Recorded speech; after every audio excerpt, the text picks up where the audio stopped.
सर्वप्रथम महाकाव्य में सम्यक संबुद्ध को त्रिवार वंदन करते हुए तदुपरांत परम पूज्य बोधसत्व बाबा साहब डॉक्टर भीमराव अम्बेडकर जी के प्रति कृतज्ञता का भाव प्रकट करते हुए तदुपरांत श्रद्धावान उपासक श्रद्धावान उपासकाओं और बच्चों आप सभी के प्रति मंगल मैत्री की भावना प्रकट करते हुए आज वर्षावास के पुण्य अवसर पर जो धम्म दिस्मा की संगला में परम पूज्य बाबा साहब द्वारा लिखित भगवान बुद्ध और उनके धम्म के वाचन में आज 17वें दिन उस पुस्तक का वाचन है, उसकी धम्म देशना है। कल बाबा साहब ने भगवान बुद्ध की शिक्षा के आधार पर इसमें ऐसा बताया था कि अधर्म क्या है, अधर्म का देशना चल रही थी। तो 5 प्रकार के उन्होंने अधर्म बता दिए थे। 5 प्रकार के थे। जो प्रापाकृत में विश्वास करते हैं तो वह अधर्म है। जो ईश्वर में विश्वास रखते हैं वो अधर्म है। और जो यज्ञ कर्म में विश्वास रखते हैं वो अधर्म है। जो आत्मा में विश्वास रखते हैं वो अधर्म है। और जो ब्रह्मा में विश्वास रखते हैं वो अधर्म है। इस प्रकार उन्होंने 5 प्रकार के अधर्म बताए थे। आज 6वां बाबा साहब लिखते हैं भगवान बुद्ध की शिक्षा के अनुसार कि जो कल्पना पर आश्रित विश्वास है वो अधर्म है। ऐसे प्रश्नों का मन में उठना स्वाभाविक है था, जैसे क्या मैं पहले था, क्या मैं पहले नहीं था, उस समय में क्या था, मैं क्या होकर हुआ, क्या मैं भविष्य में होऊंगा, क्या मैं भविष्य में नहीं होऊंगा, तब मैं क्या होऊंगा, तब मैं कैसे होऊंगा, मैं क्या होऊंगा। अथवा वह अपने वर्तमान के विषय में मैं ही संदेहशील होता, क्या मैं हूँ, क्या मैं नहीं हूँ, मैं क्यों हूँ, मैं क्या हूँ, मैं कैसे हूँ, यह प्राणी कहाँ से आया है, यह किधर जाएगा। इसी प्रकार से विश्व के बारे में बहुत से प्रश्न पूछे गए थे। कुछ इस प्रकार से थे, यह संसार किस प्रकार उत्पन्न किया गया है, क्या यह संसार अनंत है। पहले प्रश्न के उत्तर में किसी का कहना था कि प्रत्येक वस्तु ब्रह्मा द्वारा उत्पन्न की गई है। दूसरों का कहना था कि प्रजापति द्वारा उत्पन्न की गई है। दूसरे प्रश्न के उत्तर में किसी का कहना था कि यह अनंत है। किसी का कहना था यह शांत है। किसी का कहना था यह सीमा सहित है। और किसी का कहना था यह असीम है। इन प्रश्नों को भगवान बुद्ध ने अव्याकृत रखा। ऐसे प्रश्नों का स्वागत ही नहीं किया। उनका कहना था कि ऐसे प्रश्नों को पूछने वाले और उत्तर देने वाले दोनों ही कुछ न कुछ विकृत मानसिकता के होने चाहिए। इन प्रश्नों के उत्तर देने अथवा ना दे सकने का मतलब होगा कि आदमी को सर्वज्ञ होना चाहिए, जो कि कोई होता ही नहीं है। उनका कहना था कि वह ऐसे सर्वज्ञ नहीं है। इस तरह के प्रश्नों का उत्तर दें। कोई भी यह दावा नहीं कर सकता कि जो कुछ हम जानना चाहते हैं वह कुछ हम जानते हैं, और न कोई यह दावा कर सकता कि किसी भी समय जो कुछ हम जानना चाहते हैं वह किसी को हर समय ज्ञात रहता है। हमेशा कुछ न कुछ अज्ञात रहता ही है। इन्हीं कारणों से भगवान बुद्ध ने ऐसी सब बातों को अपने धर्म से दूर रखा। उनकी दृष्टि धर्म की ऐसी थी, ऐसी बातों को धर्म का अंग मानने पर, अपनाने पर वो अपनाने लायक नहीं है। जिन सिद्धांतों को भगवान बुद्ध ने, बुद्ध के समकालीन कुछ आचार्यों ने अपने अपने धर्म का आधार बनाया था, उन सिद्धांतों का संबंध 2 बातों से था। एक आत्मा से और दूसरा विश्व के आरंभ से। वे आत्मा के बारे में या अपने आप के बारे में कुछ प्रश्न उठाते थे। वे पूछते थे, क्या मैं पहले था, क्या मैं पहले नहीं था, उस समय में क्या था, मैं क्या होकर हुआ, क्या मैं भविष्य में होऊंगा, क्या मैं भविष्य में नहीं होऊंगा, तब मैं क्या होऊंगा, तब मैं कैसे होऊंगा, मैं क्या होकर क्या होऊंगा। अथवा वह अपने वर्तमान के विषय में संदेशित होता था, क्या मैं हूँ, क्या मैं नहीं हूँ, मैं हूँ क्या, मैं कैसे हूँ, यह प्राणी कहाँ से आया है, यह किधर जाएगा। दूसरों ने विश्व के आरंभ के विषय में प्रश्न पूछे तो कुछ ने कहा इसे ब्रह्मा ने पैदा किया है, दूसरों ने कहा इसे स्वयं प्रजापति ने अपने आप की आहुति देकर उत्पन्न किया है। दूसरे आचार्यों में कुछ दूसरे प्रश्न पूछे, संसार अनित्य है, संसार अनंत नहीं है, संसार ससीम है, संसार असीम है, जो शरीर है वही जीव है, शरीर अन्य है, जीव अन्य है। सत्य ज्ञाता तथागत मरने के बाद क्या रहते हैं या तथागत मरने के बाद नहीं रहते, वे रहते भी हैं और नहीं भी रहते, वे न रहते हैं और न नहीं रहते। भगवान बुद्ध का कहना था, ऐसे प्रश्न उन्हीं लोगों द्वारा पूछे जा सकते हैं जिनके दिमाग कुछ विकृत हों। भगवान बुद्ध ने ऐसे सिद्धांतों का खंडन क्यों किया? उसके 3 कारण थे। पहला कारण तो यही था कि उनको धर्म का अंग बनाने में कोई तुक नहीं था। दूसरे, इन प्रश्नों का उत्तर कोई सर्वज्ञ ही दे सकता है, जो कोई होता ही नहीं है।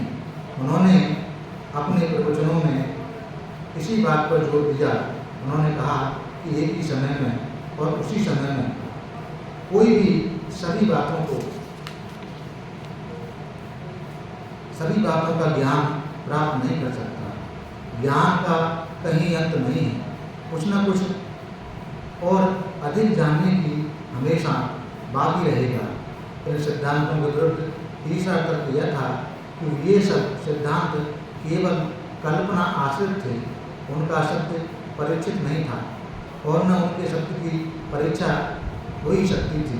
वे केवल कल्पना के घोड़े की लगाम को ढीला छोड़ देने के परिणाम थे, उनके पीछे कहीं कोई तथ्य नहीं था।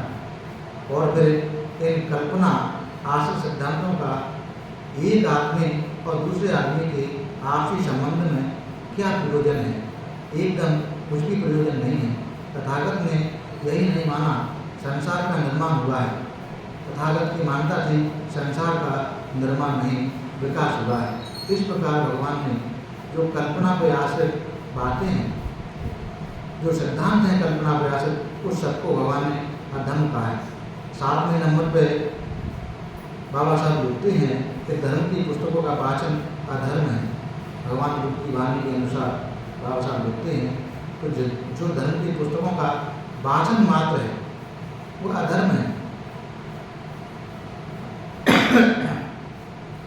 ब्राह्मणों ने सारा जोर अपने लिए विद्या पर दिया और उन्होंने शिक्षा दी कि विद्या ही अर्थ और विद्या ही इति है, इससे आगे और कुछ नहीं है। इसके विरुद्ध भगवान बुद्ध सभी के लिए विद्या के पक्षपाती थे। इसके लिए अतिरिक्त उन्हें इस बात की भी बड़ी चिंता थी कि विद्या प्राप्त करके आदमी उसका क्या उपयोग करता है। उसकी विद्या विद्या के लिए नहीं थी, उसकी विद्या उपयोग के लिए थी। इसलिए इस बात पर जोर देते ही थे कि जो विद्वान हो उसे शीलवान भी होना चाहिए। बिना शील की विद्या अत्यंत खतरनाक होती है। विचुपर्सेन को कुछ भगवान बुद्ध ने कहा था, उससे विद्या के विरुद्ध शील का महत्व स्पष्ट होता है। पुराने समय में जब भगवान बुद्ध श्रावस्ती के बिहार में विहार कर रहे थे, उस समय पटसेन नाम का एक वृद्ध भिक्षु था जो इतना अधिक गूढ़ मगज था, कम दिमाग का था कि एक गाथा भी याद नहीं कर सकता था। भगवान बुद्ध ने प्रतिदिन 500 आरकों को उसे शिक्षा देने के लिए कहा। लेकिन 3 वर्ष के बाद भी उसे एक भी गाथा याद नहीं हुई। तब उस जनपद के चारों ओर के लोग, भिक्षु भिक्षुनियाँ, उपासक उपासकाएँ उनकी हंसी उड़ाने लगे। भगवान बुद्ध ने को उस पर दया आई। उन्होंने उसे पास बुलाया और बड़ी ही कोमलता के साथ एक गाथा कही। कायेन संवरो साधु, साधु वाचाय संवरो, मनसा संवरो साधु, साधु सर्वत्र संवरो, सर्वत्र संवरो भिक्खु सर्व दुखा मुचति।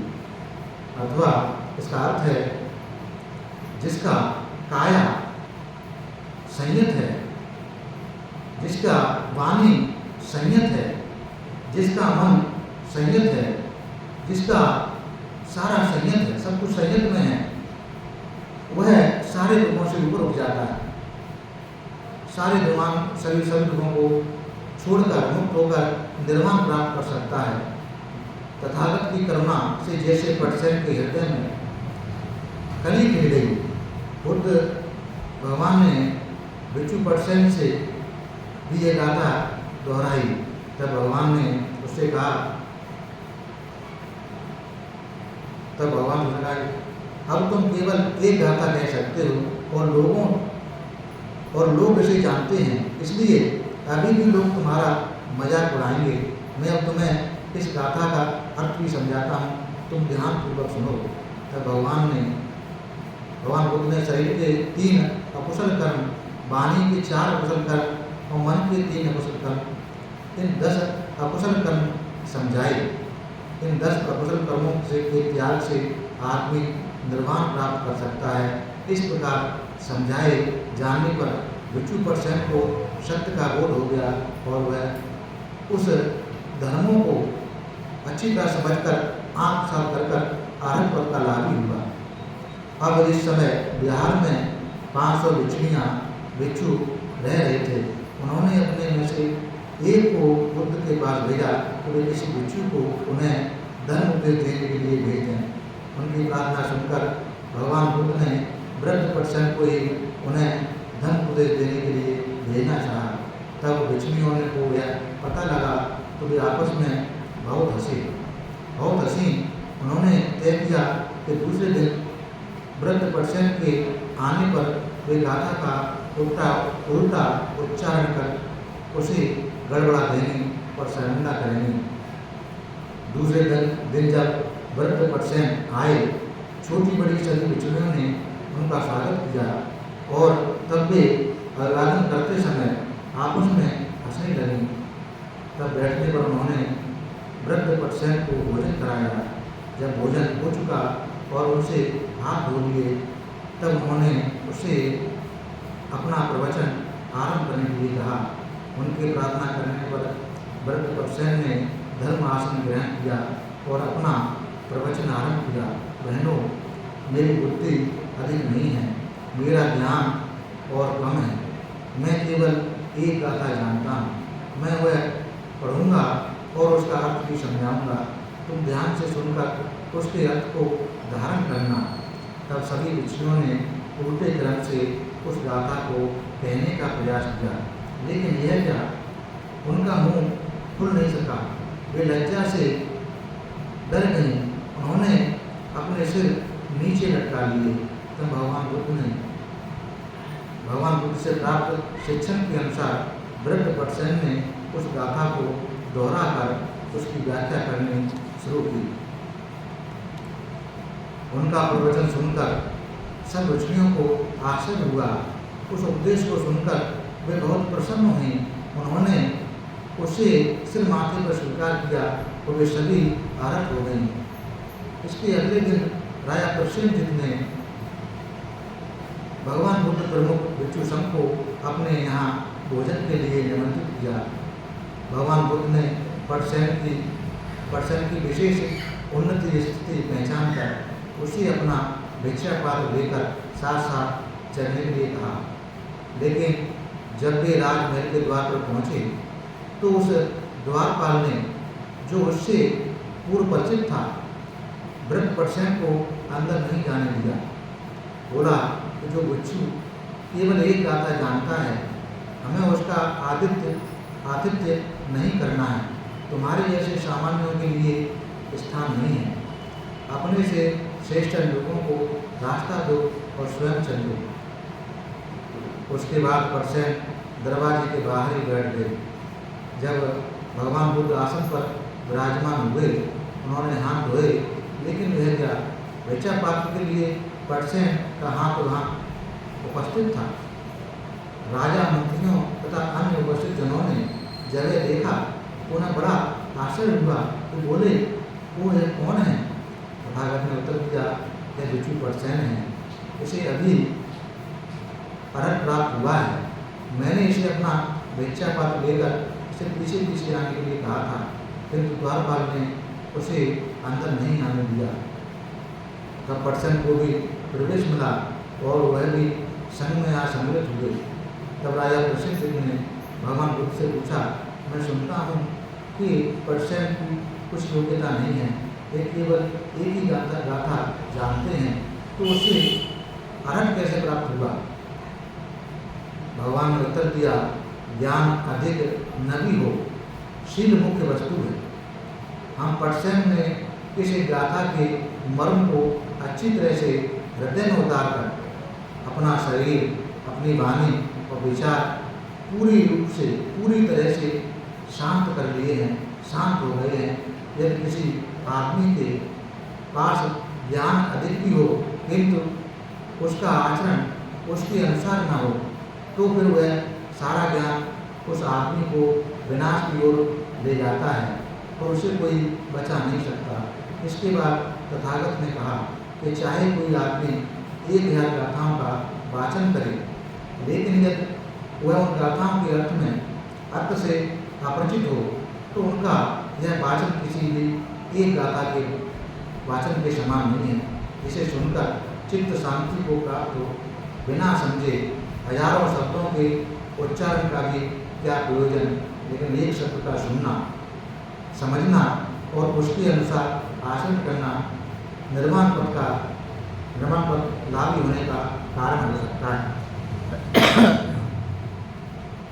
एक आदमी अनेक ग्रंथों का वाचन कर सकता है, लेकिन यदि वह उन्हें समझता नहीं है तो उसका वाचन निष्प्रयोजन है, बेकार है। धर्म के एक ही पद को जानना और उसके अनुसार चलना मोक्ष का मार्ग है। इन शब्दों को सुनकर उपस्थित दूसरे भिक्षु, राजा तथा उसके मंत्रीगण सभी प्रसन्न हुए। इसलिए बाबा साहब ने लिखा है कि धर्म के पुस्तकों का वाचन मात्र अधर्म है। हम धार्मिक पुस्तकों को कितनी पढ़ लें और उसको अच्छी व्याख्या कर लें, अगर हम उसको आत्मसात नहीं करते हैं तो हम उसके धर्म नहीं कह सकते कि हमने पुस्तकों का वाचन कर लिया, हम सारा कुछ जानते हैं। हम तिरत्म से लेकर सारा कुछ धर्म का जो है 37 बोधपक्षीय धर्म है, सभी 84,000 गाथाएं हमको कंठस्थ हैं। 84,000 गाथाओं को कंठस्थ करने से बेहतर एक गाथा जिसको हमने अच्छी तरह समझ लिया, आचरण करने लगे, तो वो एक गाथा ज़्यादा मूल्यवान है बजाय पूरे त्रिपिटक के। इसलिए बाबा साहब लिखते हैं भगवान बुद्ध की शिक्षा के अनुसार कि धार्मिक पुस्तकों का वाचन मात्र अधर्म है। तो ऐसे हमें समझना चाहिए कि हमें वाचन के अलावा समझते हुए अपने अंदर आचरण धारण करना चाहिए, धीरे धीरे उसे अपने जीवन में उतारना चाहिए। यह संदेश बाबा साहब ने दिया है।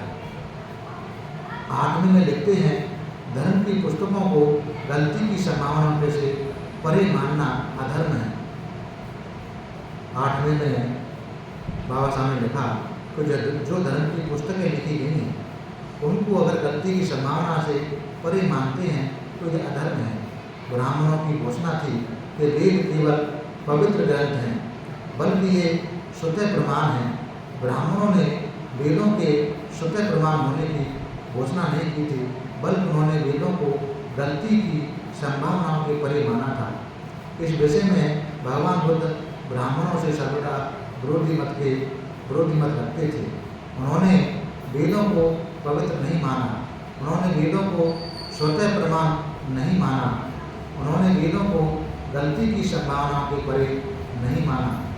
उनके समकालीन कई दूसरे धर्म उपदेशक थे, उनका भी यही मत था, लेकिन बाद में या तो उन्होंने अपना या अपने अनुयायियों के अपने अपने मत को ब्राह्मणों की दृष्टि के अनुसार बदल लिया, अपना बुद्धवादी पक्ष छोड़ दिया। लेकिन भगवान बुद्ध ने इस विषय में कभी समझौता नहीं किया। तेविज्य सूत्र में भगवान बुद्ध ने वेदों को जल विहीन कांतार कहा है, पथ विहीन जंगल कहा है, वास्तव में विनाश पथ बताया है। कोई भी आदमी जिसमें कुछ बौद्धिक तथा नैतिक प्यास है, वह वेदों के पास जाकर अपनी प्यास नहीं बुझा सकता।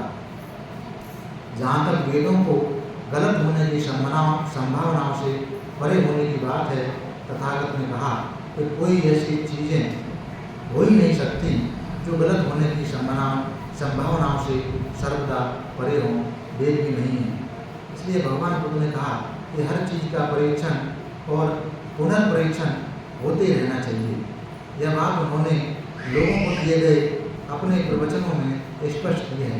एक बार भिक्षु संघ सहित चारका करते हुए भगवान बुद्ध कौशल जनपद में के केशपुत्री नगर में आ पहुँचे। वह नगर अलार कलाम क्षत्रियों की बस्ती थी। जब अलार कलाम नामक क्षत्रियों को तथागत में आगमन की सूचना मिली तो वे वहाँ पहुँचे जहाँ तथागत विहार कर रहे थे और जाकर एक ओर बैठ गए। एक ओर बैठे हुए कलाम क्षत्रियों ने भगवान बुद्ध को इस प्रकार संबोधित किया, हे श्रवण गौतम, हमारे यहाँ गांव में कुछ श्रमण ब्राह्मण रहते, आते जाते रहते हैं। वे अपने मत की स्थापना करते हैं, अपने मत को ऊंचा उठाते हैं और दूसरे के मत को खंडन करते हैं, दूसरों के मत को नीचा दिखाते हैं। इसी प्रकार कुछ दूसरे श्रमण ब्राह्मण आते हैं, वे भी अपने मत की स्थापना करते हैं, अपने मत को ऊंचा उठाते हैं और दूसरों के मत का खंडन करते हैं, दूसरों के मत को नीचा दिखाते हैं। इसलिए ये श्रमण गौतम, हम संदेह में पड़ गए हैं कि इन श्रमण ब्राह्मणों में कौन सत्य बोल रहा है और कौन झूठ बोल रहा है। तो भगवान बुद्ध कहते हैं, एक रामो, तुम्हें योग के विषय में संदेह उत्पन्न हुआ है।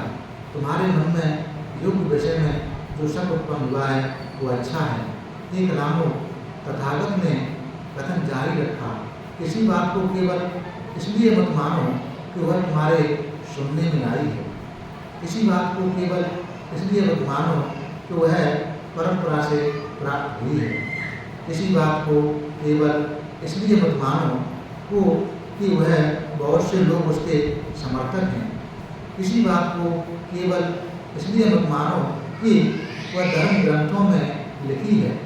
किसी बात को केवल इसलिए मत मानो कि वह तर्क शास्त्र के अनुसार, किसी बात को इसलिए मत मानो कि वह न्याय के अनुसार है। किसी बात को केवल इसलिए मत मानो कि ऊपरी तौर पर वह मान्य प्रतीत होती है। किसी बात को केवल इसलिए मत मानो कि वह अनुकूल विश्वास या अनुकूल दृष्टि की है। किसी बात को केवल इसलिए मत मानो कि वह ऊपरी तौर पर सच्ची प्रतीत होती है। किसी बात को केवल इसलिए मत मानो कि वह किसी आदरणीय आचार की कही गई है। तो फिर हमें क्या करना चाहिए, हमारी क्या कसौटी होनी चाहिए? कलाम क्षत्रियों ने भगवान बुद्ध से प्रश्न किया तो भगवान बोले, कलामों, कसौटी यही है कि स्वयं अपने से प्रश्न करो, क्या अमुक बात का करना हितकर है? क्या अमुक बात निंदनीय है या अनिंदनीय है? क्या अमुक बात विद्वान लोगों द्वारा निषिद्ध की गई है? क्या अमुक बात के करने से कष्ट और दुख होता है? कलामों, इतना ही नहीं, तुम्हें यह भी देखना चाहिए क्या मत विशेष तृष्णा, घृणा, मूर्ता और द्वेष की भावना की वृत्ति में सहायक नहीं होते। कलामों, इतना ही नहीं, तुम्हें यह भी देखना चाहिए कि मत विशेष किसी को उसकी अपने इंद्रियों का गुलाम तो नहीं बनाते, उसे हिंसा करने में प्रवृत्त तो नहीं करते, उसे चोरी करने की प्रेरणा तो नहीं देते, उसे कामभोग संबंधी मिथ्याचार करने की प्रेरणा को नहीं देते, उसे झूठ चुगली इत्यादि की वाणी बोलने के लिए, मिथ्या वाणी बोलने के लिए प्रेरणा को नहीं देते, उसे दूसरों को वैसा करने की प्रेरणा को नहीं देते, ऐसा पता करने की। और एक रामो, अंत में तुम्हें यही पूछना चाहिए कि खुद के लिए, अहित के लिए तो नहीं। एक रामो, अब तुम क्या सोचते हो? इन बातों के करने से इन बातों के करने से आदमी का अहित है या हित है, बनते अहित है। एक रामो, क्या ये बातें लाभप्रद हैं, हानिप्रद हैं? बनते हानिप्रद हैं। क्या ये बातें निंदनीय हैं? कहाँ बनते निंदनीय हैं? कि विद्वान पुरुषों द्वारा निषिद्ध की गई हैं अथवा समर्पित हैं, कि विद्वान पुरुषों द्वारा निषिद्ध की गई हैं। इनके करने से कष्ट और दुख होता है। बनते हाँ, इनके करने से कष्ट और दुख होता है। कोई ग्रंथ जो यह सब दिखाता है, हो सकता है क्या वह सत्य प्रमाण माना जा सकता है? क्या वह गलत होने की संभावना के परे माना जा सकता है? कलाम बोले कि बनते नहीं, वो गलत हो सकता है। तो भगवान कहते हैं, हे कलामो, यही तो मैंने कहा है। मैंने कहा है कि किसी बात को केवल इसलिए मत मानो कि तुम्हारे सुनने में आई है। किसी बात को केवल इसलिए मत मानो तो परंपरा से प्राप्त है। किसी बात को केवल इसलिए मत मानो कि वह बहुत से लोग उसके समर्थक हैं। किसी बात को इसलिए मत मानो तो धर्म ग्रंथों में लिखी है। किसी बात को केवल इसलिए मत मानो वह तर्कशास्त्र के अनुसार है। किसी बात को केवल इसलिए मत मानो तो न्याय शास्त्र के अनुसार है। किसी बात को केवल इसलिए मत मानो कि ऊपरी तौर पर वह मान्य प्रतीत होती है। किसी बात को केवल इसलिए मत मानो कि वह अनुकूल विश्वास या अनुकूल दृष्टि की है। किसी बात को केवल इसलिए मत मानो कि वह ऊपरी तौर पर सच्ची प्रतीत होती है। किसी बात को केवल इसलिए मत मानो वह किसी आदरणीय आचार से कही गई है। केवल जब तुम अपने आत्मानुभव से यह जान लो कि ये बातें अहितकर हैं, निंदनीय हैं, ये बुद्ध पुरुषों द्वारा निषिद्ध की गई हैं, ये बातें करने से कष्ट होता है, दुख होता है, तो हे कलामो, तब तुम उनका त्याग कर देना चाहिए। ऐसी बातों का त्याग कर देना चाहिए। अच्छा बनते, अद्भुत है, अद्भुत है। हम आपके धर्म की और संघ की शरण ग्रहण करते हैं। आज से प्राण रहने तक भगवान हमें अपना शरणागत समझें। इस दलील का सार स्पष्ट है। इस आदमी को शिक्षा की प्रमाणिकता स्वीकार करते समय इस बात पर विचार मत करो कि ग्रंथ में बात लिखी गई है। इस बात पर विचार मत करो कि तर्क के अनुकूल है। इस बात पर विचार मत करो कि ऊपर दृष्टि से मान्य होती है। इस बात पर विचार मत करो कि अनुकूल विश्वास अनुकूल दृष्टि की है। इस बात पर विश्वास मत करो कि ऊपरी दृष्टि से सच्ची प्रतीत होती है, तथा इस बात पर विश्वास मत करो किसी आदरणीय आचार से कहीं प्रतीत होती है। केवल इस बात का विचार करो कि जिन मतों को या जिस दृष्टि को तुम स्वीकार करना चाहते हो वे हितकर हैं या नहीं, निंदनीय है या नहीं, कष्टप्रद है या नहीं, हानिप्रद है या नहीं। अगर वो लाभप्रद है, दूसरे को कष्ट नहीं देती हैं, प्रशंसनीय है, भला करने वाले हैं, अपने का दूसरे का, तो स्वीकार करो। केवल इसी आधार पर कोई किसी दूसरे की दी हुई शिक्षा को स्वीकार करे अथवा स्वीकार करे, यह बाबा साहब ने कलाम सूत्र को यहाँ पर बड़े विस्तृत भाव से लिखा। कौन सी बात को स्वीकार करनी चाहिए, कौन सी बात को स्वीकार नहीं करनी चाहिए। इसलिए बाबा साहब ने जो आत्मा था तो धर्म की पुस्तकों को गलती के परे मानना चाहिए। ऐसा नहीं कि धर्म की पुस्तकों में गलती नहीं हो सकती, इसकी संभावनाएं हो सकती हैं। इस प्रकार 8 बातों के माध्यम से बाबा साहब ने भगवान बुद्ध की शिक्षा में से बताया क्या अधर्म है। तो ये 8 बातें अधर्म की ओर संकेत करती हैं, ऐसा बाबा साहब ने लिखा। भगवान बुद्ध की शिक्षा के अनुसार तृतीय कांड का जो 5वां भाग है, इसमें बाबा साहब लिखते हैं सद्धर्म क्या है।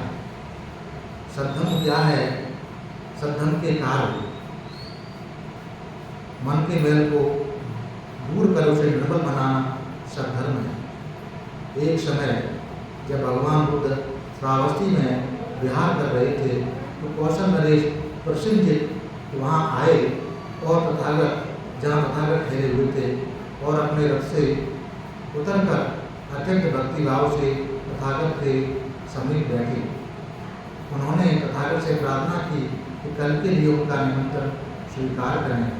उन्होंने उनसे दूसरे दिन नगर में सार्वजनिक धर्म उपदेश देने की भी प्रार्थना की ताकि लोग उनका दर्शन करें और उनका उपदेश सुन सकें, उसे ग्रहण कर सकें। भगवान बुद्ध ने मौन रहकर स्वीकार किया। दूसरे दिन भिक्षु संघ सहित उन्होंने नगर में प्रवेश किया और नगर के चौरस्तों को पार कर वे वहाँ पहुँचे जो स्थान पूर्व निश्चित था तथा वहाँ विराजमान हो गए।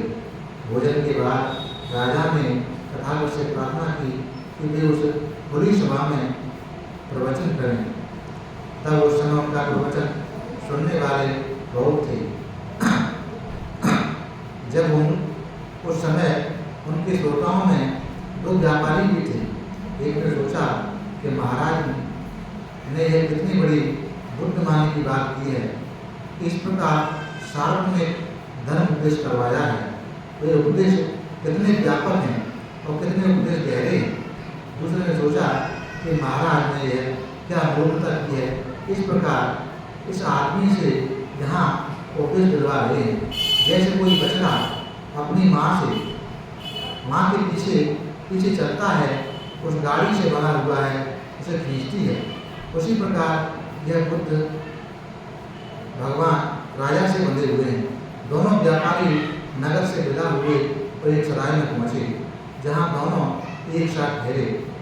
श्रापान करते समय जो भला व्यापारी था उसे चातुर महाराज देवताओं ने संयत रखा और उसकी रक्षा की, उसने श्रापान नहीं किया। दूसरे को किसी दुष्ट प्रेतात्मा ने पीते रहने की प्रेरणा दी। जब तक वह नशे में और नींद में बेहोश नहीं हो गया, वह सराय के पास ही सड़क पर पड़ा था। प्रातःकाल जब व्यापारियों की गाड़ियाँ वहाँ से विदा होने लगी तो गाड़ी वालों ने सड़क के बीच में पड़े उसे नहीं देखा। वह गाड़ी के पहिए के नीचे आकर मर गया। दूसरा व्यापारी एक दूसरे देश में आ पहुँचा। वहाँ वह एक पवित्र घोड़े के घुटने देखने के परिणाम स्वरूप उस देश का राजा चुन लिया गया और वह सिंहासन पर विराजमान हुआ। इसके बाद इन घटनाओं की विचित्रता पर विचार करके वह अपने देश लौट आया। तब उसने भगवान बुद्ध को निमंत्रित किया और वे जनता को उपदेश करें। इस अवसर पर तथागत ने उस दुष्ट व्यापारी की मृत्यु का कारण बताया और दूसरे बुद्धिमान व्यापारी के ऐश्वर्यशाली बनने का भी कारण बताया। इसके बाद तथागत ने यह कहा कि मन ही सबका मूल है, मन ही मालिक है, मन ही कारण है।